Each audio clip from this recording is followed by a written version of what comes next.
Happy day 358 of doing one thing every day that makes us happy, from the little journal book, Do One Thing Every Day That Makes You Happy. Today is a horrible saying, and it's Christmas Eve, so I think it's fascinating that on Christmas Eve, this particular saying should pop up. Let me grab my magnifying glass and let you in on it.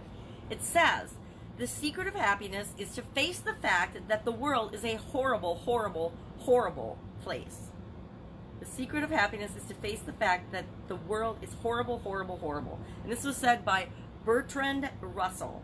Our challenge today says, the horrible I faced to be happy today. So, no matter what you think of the world, normally we're thinking it's a wonderful life as we're approaching Christmas Eve. But this perspective is to think that it is a horrible place. Bad things happen. The world is not always sunshine and roses, but we can be happy anyway. Bad things happen to us. Pain can be turned to pleasure. Bad things often have a way of turning out to be the thing we needed at the time. Doesn't always feel that way when we're going through it. If you lose a job, if you lose a loved one, if you lose anything, it doesn't feel like it's a good thing, and the world does feel like a horrible, horrible place.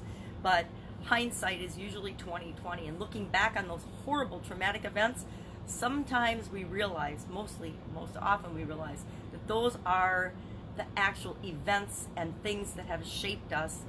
Our challenges end up being, and those things that we overcome, those horrible things that we overcome, and again, horrible is relative.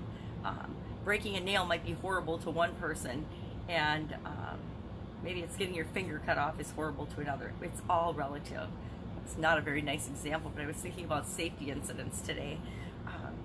So the secret to happiness is choosing your reaction and how you feel, no matter what's going on around you, no matter what the situation. We can always find a better feeling, happier feeling, no matter what's going on.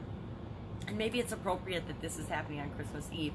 Christmas Eve, of course, is the birth of Jesus Christ for all of the Christians. And, of course, we know how that turned out. So I guess that's one way of looking at it. Yep, horrible things, bad things happen in the world, but doesn't mean we have to let them make us horrible and bad. Have an absolutely amazing day, and I'll, of course, be with you tomorrow on Christmas Day, yep, every day of the year, to remind us that there's always something to be happy about. And if we just look for one thing every day to be happy about, one little thing, then we'll see all of the beauty and all the happiness and all the joy around us. Have an amazing day. I will, of course, be with you tomorrow. Bye.